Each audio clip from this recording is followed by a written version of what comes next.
Que le Seigneur soit béni. Bonjour à tous, en tout cas, j'espère que vous allez bien.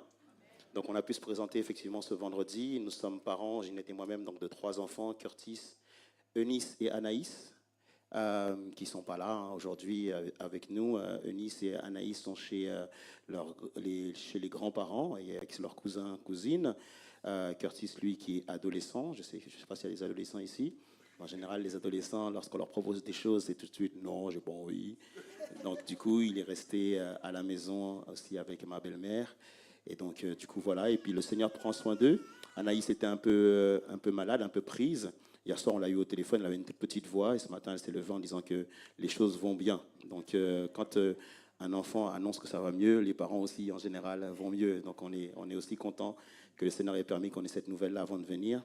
Donc, je suis content d'être avec vous ce matin et je vais pouvoir aussi vous donner quelques mots de la part de Dieu. Amen. Est-ce qu'on peut juste incliner nos fronts, fermer nos yeux? On va juste demander au Seigneur que son assistance, sa présence puisse nous conduire. Alléluia.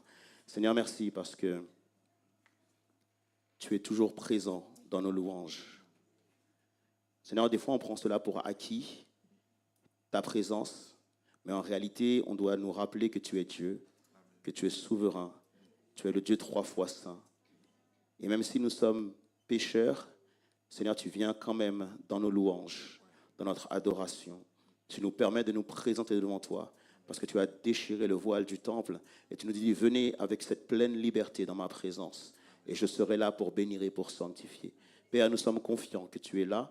Nous sommes confiants que tu nous as parlé depuis la louange et que tu continues à nous parler au travers de la prédication. Et nous sommes simplement là pour te dire, comme Samuel, Seigneur, parle, nous, serviteurs, nous t'écoutons. À la gloire de ton nom. Amen. Amen, vous allez bien? Ouh là là, est-ce que vous allez bien? Alors, juste dire une chose avant de commencer à prêcher. Je suis quelqu'un de très gentil, d'accord? Sauf que quand je prêche, je crie. Et du coup, on peut avoir tendance à croire que je crie sur les gens. C'est pas vrai. Je vous aime tous, mais c'est juste que c'est ma façon de prêcher. Parce que je me rappelle quand je suis parti visiter une église, à la fin de la prédication, quelqu'un venait me voir et m'a dit « Mais pasteur, on aurait dit que tu criais sur nous. » Non, je ne crie pas sur vous. C'est juste que dans l'élan de la prédication, ça peut m'arriver de crier. Donc si vous m'entendez crier, il ne faut pas vous dire « Je crie sur vous ». Je crie juste parce que c'est comme ça que je suis. D'accord? Le pasteur m'a vraiment demandé de parler sur vraiment la vie de l'esprit. Et je considère que parler du Saint-Esprit, c'est quelque chose de très dangereux. Parce que dès lors qu'on parle du Saint-Esprit, on doit savoir que si l'Esprit de Dieu parle, personne ne pourra rester dans son confort. Je ne sais pas si vous voyez ce que je veux dire. Si l'Esprit de Dieu souffle, personne ne peut rester dans son confort. Donc si tu veux garder ton confort, il ne faut surtout pas parler du Saint-Esprit. Dès lors que tu parles du Saint-Esprit, tu dis « Seigneur, j'ai besoin de toi. » Tu dis « Seigneur, j'ai soif de toi. » Ou tu dis « Esprit de Dieu souffle. » Ou tu dis « Esprit de Dieu règne. » Toutes ces paroles-là sont des paroles dangereuses. Pourquoi? Parce que le Père nous dit « Je ne refuserai pas mon esprit à celui qui le demande. » Dès lors que tu demandes à Dieu plus de son esprit, Dieu te l'accorde. Donc du coup, il faut que tu puisses savoir qu'avant de demander l'Esprit de Dieu, est-ce que tu es prêt à sortir de ta zone de confort? Du coup, c'est ma question pour toi ce matin. Est-ce que tu es prêt ou prête à sortir de ta zone de confort? C'est bien ce que je me disais. Il nous faut sortir de notre zone de confort. Depuis plusieurs mois maintenant, le Seigneur m'a rappelé une chose, c'est de pouvoir parler de ce que j'appelle, en fait, de ce que j'ai nommé le Caleb mentalité. Comment tout cela est venu? J'ai dit vendredi que j'étais fan de football, je suis également fan de basketball, et particulièrement de la NBA. Et il y a plusieurs joueurs qui, effectivement, de NBA que j'ai vraiment apprécié. Et il y en a un en particulier qui est mort depuis quelques années maintenant, d'une mort assez tragique, un accident, je me semble, d'hélicoptère avec sa fille. Cet homme s'appelait du coup Kobe Bryant. Et après sa mort, on a justement surnommé sa manière d'être la Kobe Mentality, ou quelque part la Mamba Mentality, ce qui était son surnom. Et Pourquoi? Parce que ce joueur-là avait comme particularité de toujours venir à l'entraînement 1 heure avant les autres et de repartir de l'entraînement 1 heure après les autres. Pourquoi? Parce qu'il s'entraînait justement à shooter et à essayer de marquer le plus de paniers possible avant que les autres viennent. Il avait aussi une autre particularité, c'est que lorsqu'il avait fini un match, donc un match de basket, ça dure quand même assez longtemps, mais à la fin du match, alors qu'il était épuisé, eh ben, il devait marquer 400 shoots avant d'aller prendre sa douche. Pourquoi? Parce qu'il voulait absolument apprendre à marquer sous la pression. Parce que c'est ça qui fait la différence entre un joueur et un grand joueur. C'est que lorsqu'il y a la pression, lorsque c'est compliqué, lorsque le match est difficile à gagner, il faut trouver quelqu'un qui soit prêt à prendre ce qu'on appelle au basket le dernier shoot. Et donc du coup, pour pouvoir s'entraîner à faire ça, eh ben, il shootait 400 tirs à 3 points. Il devait les réussir avant de pouvoir aller prendre sa douche. Et du coup, ça a développé justement ce qu'on appelle la Mamba mentality. Et donc, par rapport à ça, moi, c'est vrai que lorsque j'ai dit, Seigneur, mais pourquoi tu me parles autant de Caleb? Et j'ai vraiment reçu que Dieu dit vraiment que l'Église puisse avoir la mentalité Caleb. Que l'Église de Jésus-Christ d'aujourd'hui doit recevoir ce message, d'avoir la mentalité de Caleb. Alors ce matin, je vais vous présenter Caleb. Tout souvent, on dit Caleb et Josué. Mais celui qui avait la mentalité, qui était animé dans notre esprit, ce n'était pas Josué, c'était véritablement Caleb. Est-ce que vous êtes prêts à réécouter ou entendre l'histoire de Caleb ce matin et de voir comment l'Esprit de Dieu peut nous conduire au travers de, non seulement de la vie de cet homme, mais de ce que l'Esprit de Dieu est capable de faire avec nous. Donc c'est Nombre 14, le verset 24. Et c'est Dieu qui parle. J'aime trop quand le Seigneur parle de ses serviteurs. Dieu parle de Job, Dieu parle de Moïse, Dieu parle de David. Voilà, il va dire que David est un homme selon son cœur, etc., etc. Et donc je pense que Dieu parle de nous aussi. Est-ce qu'on est conscient que, que notre Dieu, notre Père, aussi parle de nous? Et j'aimerais que Dieu puisse parler de nous en ce sens lorsqu'il dit « Mais mon serviteur Caleb, parce qu'il a été animé d'un autre esprit et qu'il a pleinement suivi ma voie, je le ferai entrer dans le pays où il est allé et sa descendance le possédera. Amen. » Tout commence dans une histoire assez tragique. Lorsque vous lisez Nombre 13 et Nombre 14, c'est assez tragique comme histoire. C'est une histoire vraiment difficile. Ça fait partie de l'histoire du peuple d'Israël qui est sorti d'Égypte et qui doit maintenant conquérir Canaan. Moi, je crois que lorsque Dieu nous délivre, lorsque Dieu nous sauve, c'est déjà une chose. Mais il existe autre chose pour pouvoir maintenant devenir des conquérants. J'ai une personne de notre église qui dernièrement nous faisait comprendre justement que quand elle était petite, malheureusement elle a subi des abus. Et de ces abus, du coup, elle a eu pendant très longtemps du mal avec les hommes. Et elle ne voulait pas avoir d'homme dans sa vie parce que justement elle a été abusée justement petite par des hommes. Et donc du coup la vue des hommes l'effrayait. Et du coup elle en avait parlé avec mon épouse de dire voilà, je ne veux pas rencontrer d'hommes, tout ça, etc. Mon épouse l'avait rassurée, elle avait discuté avec elle, ils avaient prié, etc., etc. Et quelques années après, elle est venue nous voir pour nous dire écoutez, voilà, moi je suis prête maintenant à rencontrer quelqu'un. Effectivement, Dieu a fait grâce, elle a rencontré quelqu'un très rapidement, une très gentille personne en plus. On est vraiment content parce que c'est un merveilleux couple. Et donc du coup elle nous a rappelé dernièrement pour nous dire qu'elle avait un souci, c'est que effectivement dès lors que son copain, en fait son fiancé posait la main sur elle, du coup que ce soit sur ses épaules, que ce soit pour un geste d'encouragement ou un geste juste d'affection, et ben ce qui se passe c'est qu'elle le repoussait. Et un jour malheureusement dans un mauvais geste elle lui a mis une claque. Et pas fait exprès, bien sûr, mais cependant, ça a quand même surpris. À ce moment-là, ils se sont dit, bon, là, ça va beaucoup trop loin, il faut qu'on s'assoie, il faut qu'on puisse parler ensemble. Et donc, elle nous a appelés pour nous expliquer cela. Et heureusement, le frère l'a très bien pris. Ils ont pu échanger ensemble. Et il lui a dit qu'il allait être patient et tout ça. Et donc, elle nous a dit, mais je pensais avoir vaincu cela. Je pensais avoir la victoire sur ça. Et ce qu'on lui a répondu, c'est que tu as la victoire sur ça. Dieu t'a délivré de ça. Dieu t'a délivré véritablement de ce que tu as subi. Tu as la victoire sur ça. Maintenant, ce n'est pas simplement la question d'avoir la victoire sur ça, c'est de pouvoir avoir l'esprit conquérant. Parce que maintenant que tu as la victoire là-dessus, maintenant tu dois conquérir ton mariage. Tu dois aller chercher ton mariage dans la prière, sur tes genoux et remporter cette victoire-là. C'est la même chose pour le peuple d'Israël. Le peuple d'Israël a été délivré de l'Égypte. ils sont sortis de l'Égypte et ils ont la victoire sur l'Égypte. D'ailleurs, c'est ce que Dieu va dire, l'Égypte, vous ne le reverrez plus jamais. Lorsqu'ils ont traversé, c'est ce qu'ils ont reçu comme promesse, vous ne reverrez plus jamais l'Égypte. Un peu comme ça, cette fille, tu ne reverras plus ce que tu as subi auparavant. Maintenant, tu as la victoire. Par contre, maintenant que tu as la victoire, tu dois conquérir Canaan.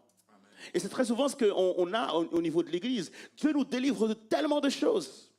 Mais Dieu ne veut pas que nous puissions rester au stade de la délivrance. Il veut que nous puissions passer au stade de la conquête. Et c'est ça, sortir de sa zone de confort. Et dire, Seigneur, merci pour la victoire que tu nous as accordée, parce qu'à la croix, tu nous as sauvés. À la croix, tu as enlevé la condamnation. Nous n'avons plus de condamnation du péché. Il n'y a plus aucune condamnation pour ceux qui sont en Christ. Donc, nous avons la victoire sur le péché. Mais Dieu veut que nous puissions maintenant conquérir ce monde pour lui. Il a fait de nous un royaume de sacrificateurs pour Dieu son Père. Il a fait de l'Église le peuple qui doit résister à l'enfer. Il n'existe aucune institution, il n'existe aucun peuple capable de combattre l'enfer si ce n'est l'Église de Jésus-Christ. Donc Dieu nous a, et comme le disait le pasteur tout à l'heure, il y a effectivement deux royaumes. Et parce qu'il y a deux royaumes, nous devons conquérir le royaume du diable. Nous devons faire reculer l'enfer. Comment on fait pour reculer l'enfer? C'est que de plus en plus de personnes entrent dans la lumière de Jésus-Christ. Et plus il y a des personnes qui entrent dans la lumière de Jésus-Christ, plus l'enfer recule. Dieu ne demande pas de prendre des armes et d'aller combattre le royaume de Satan. Dieu nous dit, les armes que vous avez déjà, elles sont puissantes par la vertu de Dieu. Pourquoi? Parce que ces armes-là peuvent convaincre les cœurs. Ces armes-là peuvent changer les vies. Des personnes qui étaient dans l'alcool, des personnes qui étaient dans la drogue, des personnes qui étaient en prison, maintenant, aujourd'hui, témoignent que Jésus-Christ a changé leur vie. Pourquoi? Parce que les armes avec lesquelles nous combattons ne sont pas charnelles. Vous allez entendre multiples témoignages de personnes qui ont été loin de Dieu et que Jésus-Christ a changé leur vie. Il y a un pasteur que vous connaissez tous, qui s'appelle Yanis Gauthier, qui était effectivement dans la drogue, dans l'alcool, dans le fait de vendre des choses, de gagner de l'argent par rapport à ça. Il est tombé en prison, il a pris une peine assez lourde et le Seigneur l'a non seulement sorti de la prison, mais il a rencontré Jésus dans la prison et aujourd'hui, il prêche l'évangile. Et donc c'est ça là, c'est les armes que nous avons, sont celles-ci, les amis, et nous devons effectivement les utiliser. Est-ce qu'on est d'accord avec ça ou pas? Donc c'est cette période tragique où justement Dieu va dire à Moïse, envoie-moi 12 espions pour qu'ils puissent vérifier qu'il y a bien du lait et du miel à Canaan.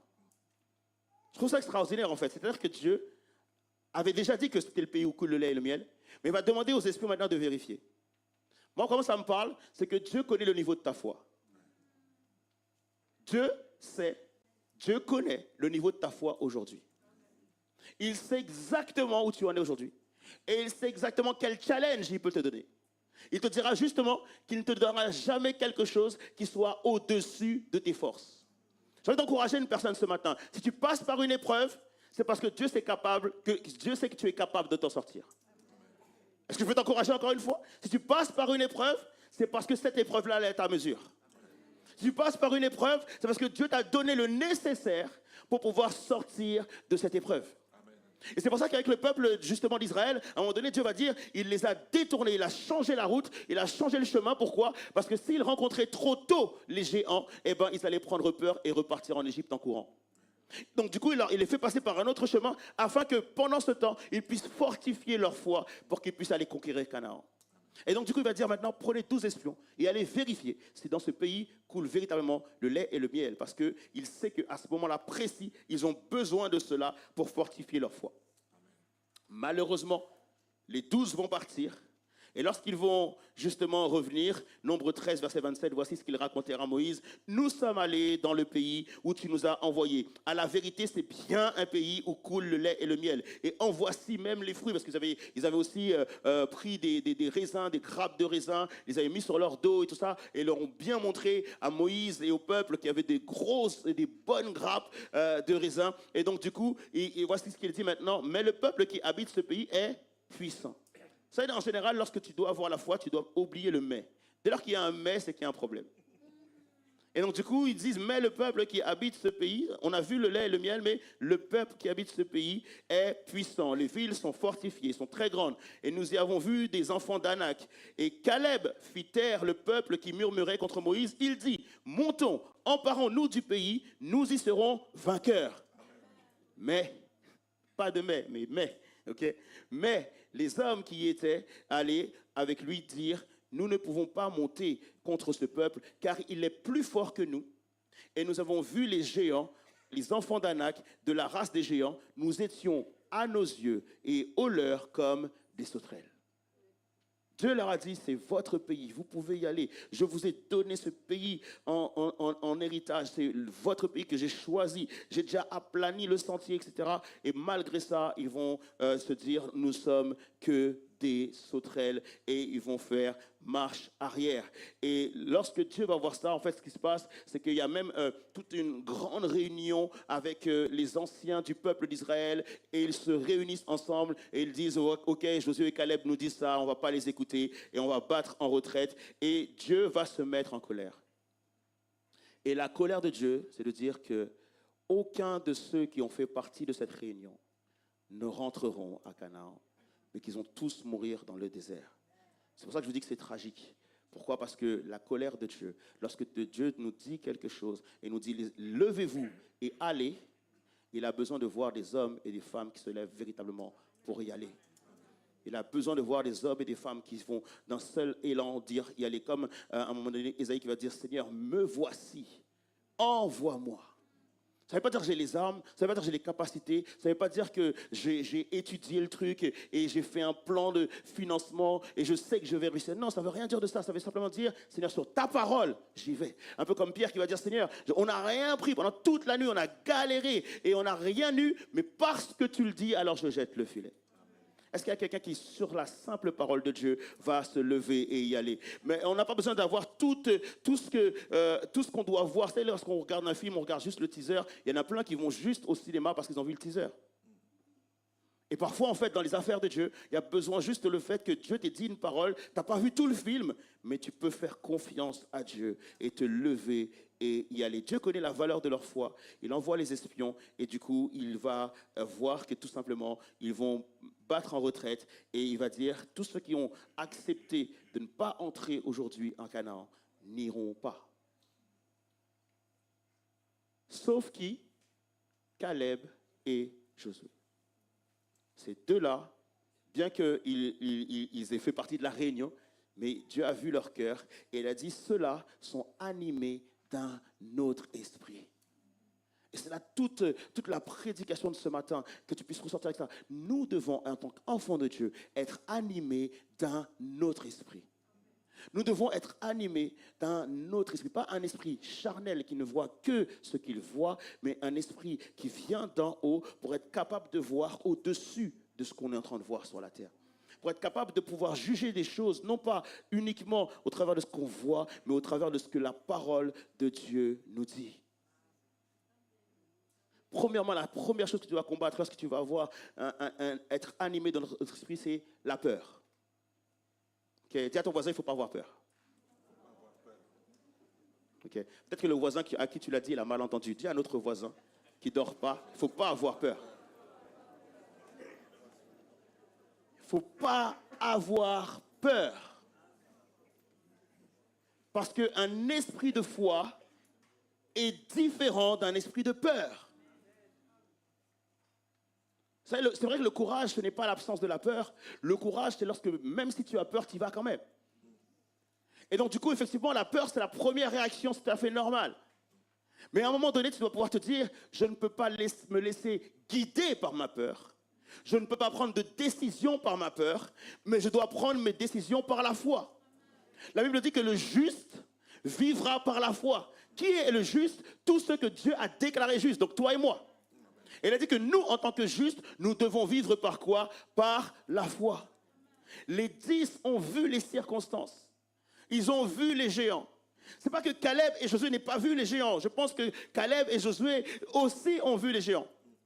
Donc ça veut dire qu'en réalité, on va être dans la même salle, dans le même lieu, dans le même endroit, et on va tous voir la même chose.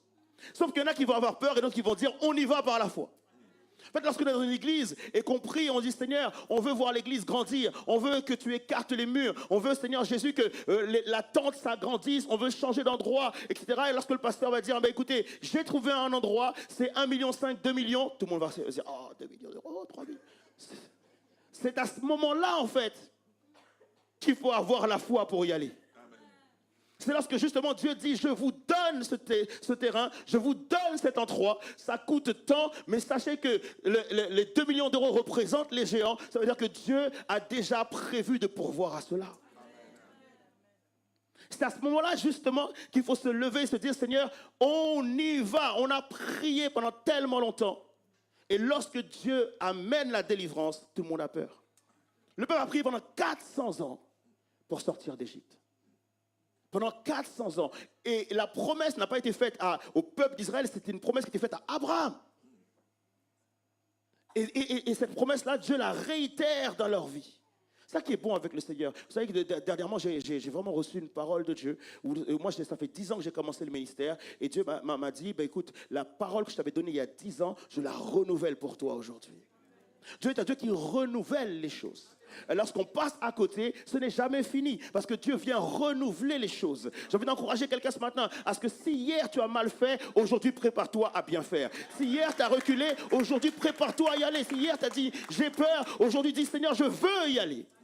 Parce que Dieu réitère ses promesses. Dieu renouvelle ses promesses. Dis à ton voisin, ce n'est jamais fini avec le Seigneur. Du coup, effectivement,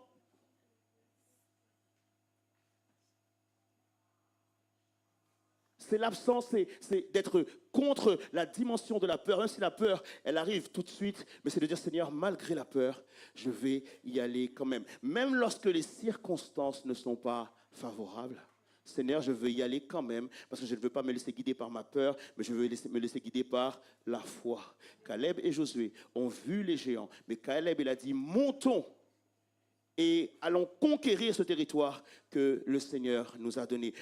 Église de Marom ou église de la vallée de Saï, hein, de Caï, redis-le bien. Caï, pardon. L'église de la vallée de Caï, je voulais vraiment faire le beau gosse. Non, mais ok. Église de la vallée de Caï, sois prête à rentrer dans les projets de Dieu pour cette assemblée. Tu sais, on vient dans une église. Parfois, on vient chercher notre confort, on vient chercher des amitiés, on vient chercher le fait d'être ensemble, etc., etc. Non, en réalité, vous n'êtes pas dans votre église. Vous êtes dans l'église de Jésus-Christ. Ce n'est pas votre assemblée, c'est l'assemblée de Jésus-Christ. Et Jésus dit de son église, les portes de l'enfer ne prévaudront point contre elle. L'église dit Jésus dit de son église que mon église est avant tout une église missionnaire. Ce n'est pas un rassemblement de personnes qui se sentent bien ensemble, mais c'est un rassemblement de personnes qui sont prêtes à conquérir le monde pour Jésus-Christ.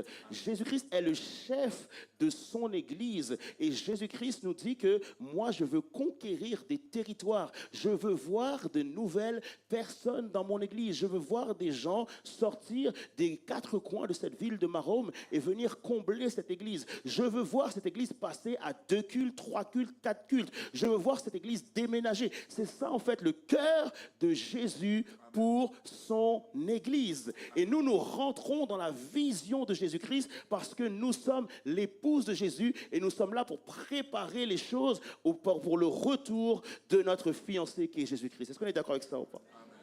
Sortir de notre zone de confort. Et donc, du coup, nous devons avoir une vision divine et non pas une perspective humaine.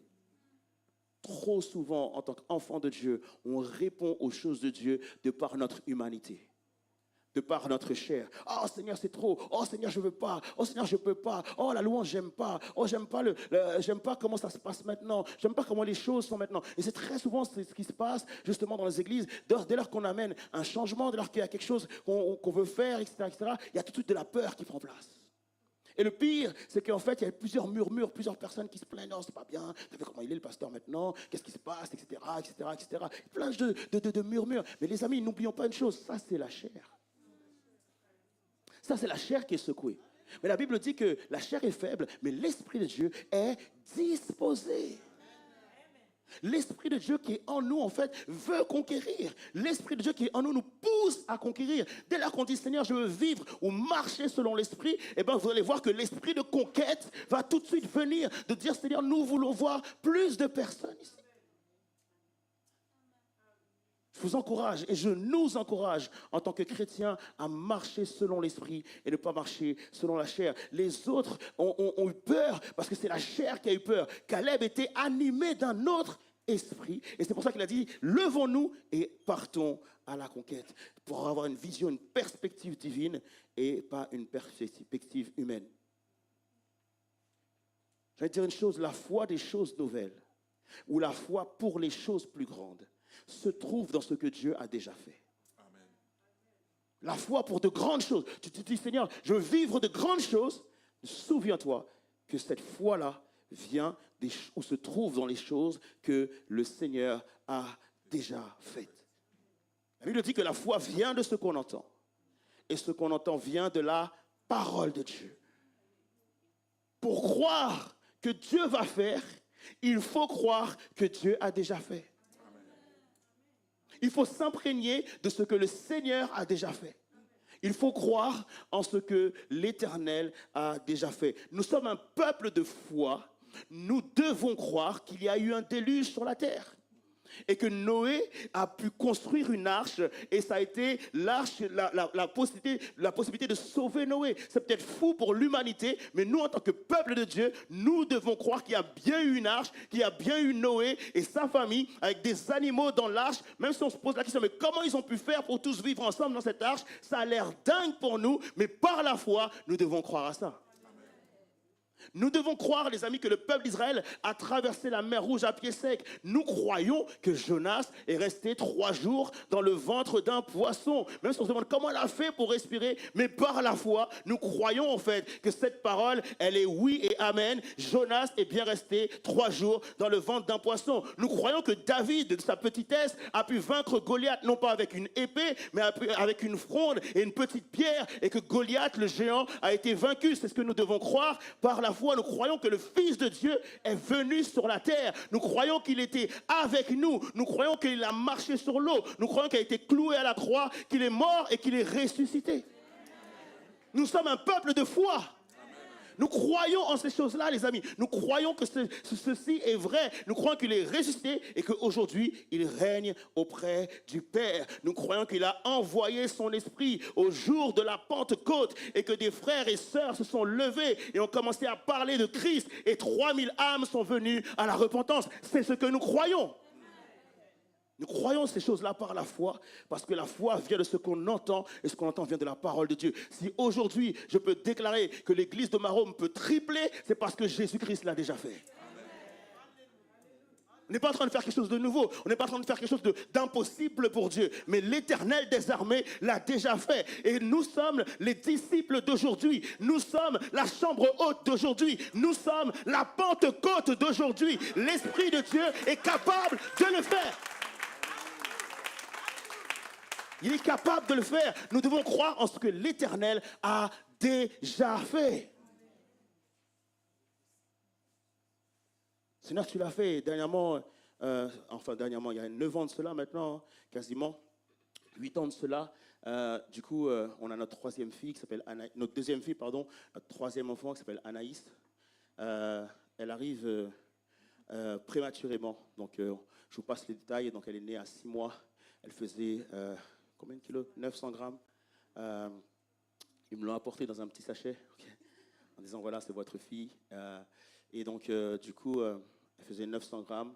On a passé plus de 3 mois à faire des allers-retours à l'hôpital.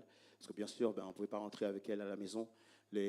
Quand on rentrait à la maison sans la petite sœur, les enfants ne savaient plus où donner de la tête. Où est-ce que notre petite sœur, pourquoi on ne peut pas la voir, etc. etc. C'était super compliqué. Et donc, du coup, bien sûr, on nous avait dit, écoutez, ça va être compliqué pour elle. Peut-être qu'elle ne pourra pas parler, peut-être qu'elle ne pourra pas marcher, peut-être qu'elle ne pourra pas aller à l'école, peut-être qu'elle ne pourra pas apprendre, etc. etc. Donc, je vous passe tous ces détails-là juste pour vous dire que par la grâce de Dieu, aujourd'hui, elle saute, elle marche, elle danse, elle lit. Voilà, le Seigneur a vraiment fait des merveilles. Mais avec mon épouse, on se demandait, mais pourquoi on passe par cette épreuve-là? On ne comprenait pas pourquoi on passait par cette épreuve-là. Pour la petite histoire, mon petit frère est marié avec la petite sœur de Ginette. Okay, donc c'est notre particularité en famille. Mon petit frère est marié avec sa petite sœur. Et du coup, mon frère et ma belle-sœur, du coup, se sont mariés et pendant des années, ils n'arrivaient pas à avoir d'enfants. Puis un jour, on a fait une réunion de famille, on s'est dit, OK, il faut qu'on prie maintenant, il faut qu'on déclare. On a prié avec eux, on a déclaré qu'ils allaient avoir un enfant. Et quelques mois après, ma belle-sœur est tombée enceinte. Dieu a fait grâce. Maintenant, il se passe que 6 mois plus tard, eh ben, donc pile poil quasiment 1 an après nous, eh ben, elle va accoucher à 6 mois de grossesse. 5 mois pardon, de grossesse d'un enfant prématuré. Et à ce moment-là, on se regarde avec ma femme, on se dit, en fait, le Seigneur nous a fait passer par là pour qu'on soit un encouragement pour eux. Parce qu'on avait déjà 2 enfants. C'est vrai que c'était dur que notre petite soit naisse prématurément, mais pour eux, c'est leur premier enfant. Un enfant pour lequel ils prient depuis très longtemps. Et donc, du coup, maintenant, elle aussi, elle va passer par cette épreuve-là. Et on s'est dit, Seigneur, non, elle va avoir du mal. Et donc, on est parti avec elle, on l'a encouragé, on l'a dit, si Dieu l'a déjà fait pour nous, il est capable aussi de le faire pour vous. Et la foi, les amis, vient de ce que l'Éternel a déjà fait. Et effectivement, au jour d'aujourd'hui, notre petit-neveu, Jalil, pareil, il saute, il court, il marche, et il est à l'école, il apprend, etc. Même s'il n'aime pas trop l'école, il préfère jouer. Mais voilà, le Seigneur l'a donné. Et donc, effectivement, marchons par la foi et non par la vue, les amis. Soyons un peuple véritablement de foi. Ensuite, Caleb aussi est animé dans notre esprit. Pourquoi? Parce qu'il marche dans l'obéissance et dans la persévérance. Il marche dans l'obéissance et dans la persévérance. Nous ne sommes pas des adhérents à Jésus. Jésus n'est pas notre chef de parti, où nous n'avons pas voté pour Jésus. Nous sommes des serviteurs de Jésus. Nous sommes des disciples de Jésus. Nous sommes un peuple qui suit Jésus-Christ. Et c'est Jésus qui nous guide et nous marchons effectivement après lui. Donc du coup, nous devons être ce peuple qui marchons dans l'obéissance et dans la persévérance. La Bible dit que l'obéissance vaut mieux que le sacrifice. Nous devons être un peuple qui obéit. Et du coup, si Dieu nous dit allez-y conquérir, nous devons rester dans l'obéissance. Caleb et Josué sont restés dans l'obéissance. Ils ont été dans la loyauté inconditionnelle. Est-ce qu'il y a des gens qui sont loyaux à Jésus ce matin? Dans la loyauté inconditionnelle en Jésus-Christ. C'est-à-dire que je ne veux pas tromper Jésus. Je ne veux pas faire d'actions qui puissent aller tromper Jésus. Je ne veux pas rentrer dans des compromis, mais je veux rester loyal et fidèle à la volonté de Dieu. Ce que Dieu veut faire, je veux rentrer dans cette dimension-là, effectivement aussi pour être un conquérant pour Jésus-Christ. Donc du coup, ce n'est pas simplement obéir, mais c'est aligner mon cœur à ce que Jésus veut faire. Cela produit en moi une attitude héroïque et courageuse.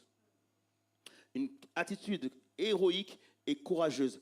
Être courageux, cela signifie souvent ne pas se lier à la foule, ne pas se lier au collectif. Parfois, être courageux, ça nous demande de nous détacher du collectif.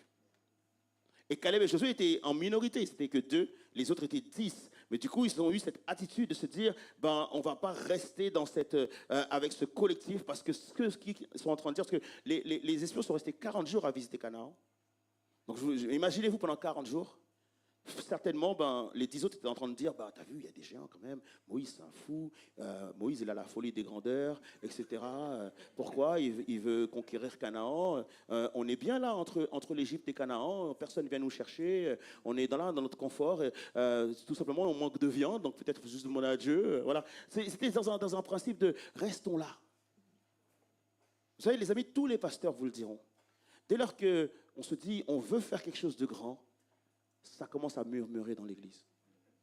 Tous les pasteurs vous le diront. Dernièrement, j'étais justement avec Yvan Carluer, le pasteur de MLK, et il m'a dit, mais tu ne te rends pas compte à quel point, justement, on m'a calomnié. À quel point on m'a dit, tu n'es plus un pasteur maintenant, tu n'es aujourd'hui comme un président d'entreprise, comme un PDG, etc., etc. Et on a commencé à le critiquer parce que simplement, il avait reçu de la part de Dieu qu'il devait faire une salle de 1000 personnes.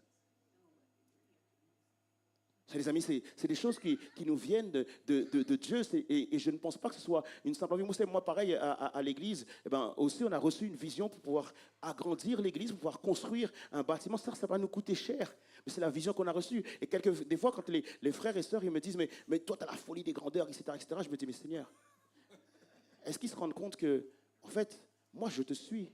Alors si demain, tu m'enlèves cette église, tu me mets ailleurs, c'est toi qui l'auras décidé. Il se peut qu'on finisse de construire et que Dieu me dit maintenant, pars ailleurs. On ne peut pas construire pour nous. On doit construire pour l'avenir. On doit construire pour ceux qui vont justement bénéficier de ce qu'on a construit.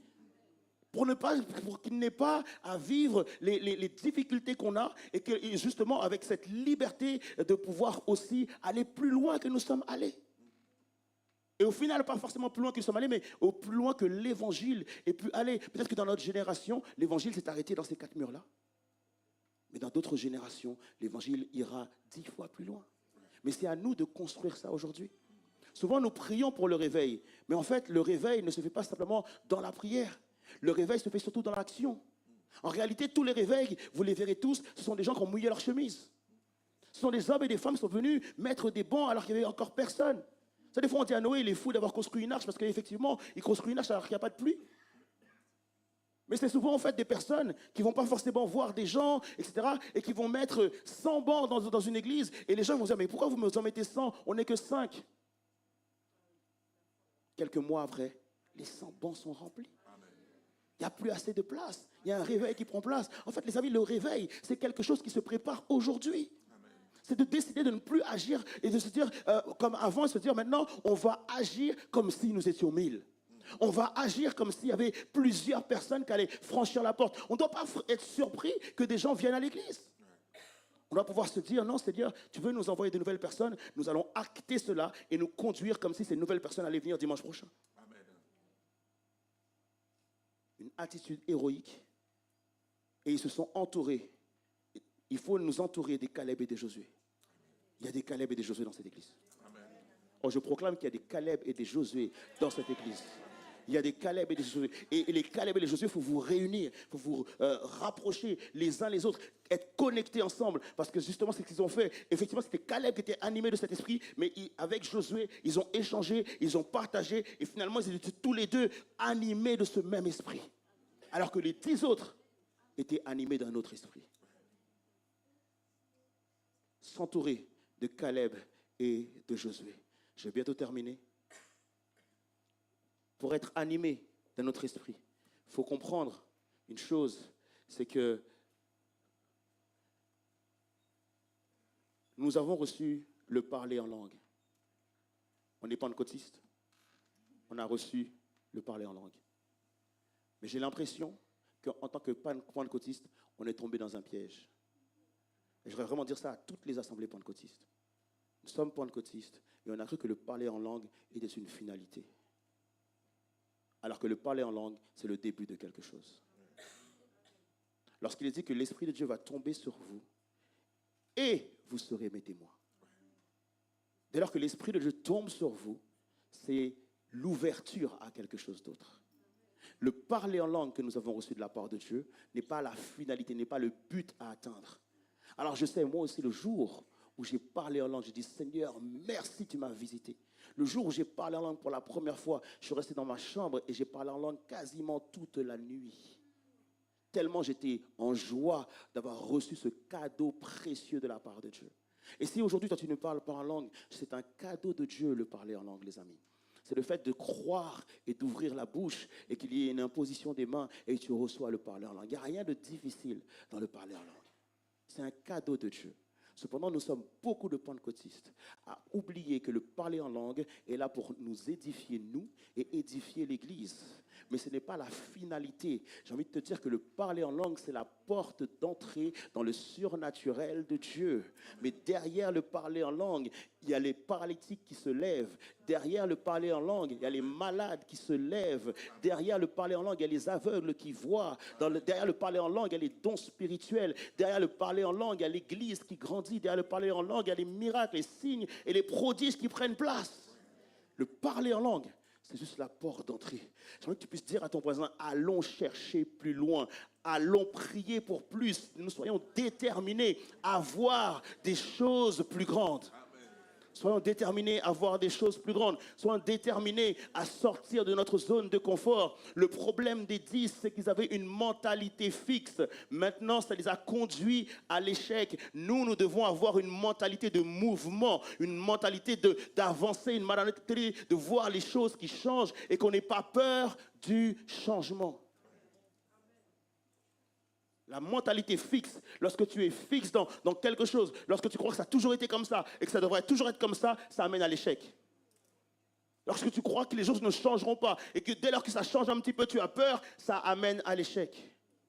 Parce que l'Esprit de Dieu est en mouvement. La Bible dit que l'Esprit de Dieu est comme un vent. Personne ne sait d'où il vient, personne ne sait où il va. Lorsque tu veux demander à Dieu de te remplir de ton esprit et que l'Église est remplie de l'esprit, prépare-toi à être choqué. Et l'Église qui priait disait, Seigneur, voilà, on veut vraiment voir ta gloire, on veut voir des signes, des prodiges et des miracles. On veut voir, Seigneur Dieu, que ton règne vienne dans cette assemblée. Et le dimanche qui a suivi ce temps de prière, il y a une vingtaine de punks qui sont rentrés dans l'Église. Et à ce moment-là, les frères et sœurs se sont dit, oh, t'as vu les Iroquois, t'as vu, c'est bizarre comment ils sont, etc., etc. Mais vous avez prié pour ça, en fait. Donc Dieu les amène. Dès lors que tu pries pour que l'Esprit de Dieu agisse, tu vas devoir t'attendre à ce qu'il y ait des choses nouvelles et des choses qui te choquent, qui viennent et qui arrivent. Église de Mahomet ou Église de la vallée de Caillé, est-ce que vous êtes prête à vivre des choses nouvelles? Est-ce que vous êtes prêts à vivre des choses nouvelles? Est-ce que vous êtes prêts à vivre la gloire de Dieu? Est-ce que vous êtes prêts à changer notre mentalité qui se fixe parfois? On se dit, l'église sera toujours la même chose. Mais est-ce que maintenant, vous allez venir à l'église tous les dimanches avec une mentalité de Caleb de dire, ce dimanche-là, il va se passer de grandes choses. Ce n'est pas seulement la prière de l'équipe d'intercession, mais que ce soit la prière de toute l'église. Ce dimanche, il va se passer de grandes choses. Dieu va faire de grandes choses autour de nous et au milieu de nous.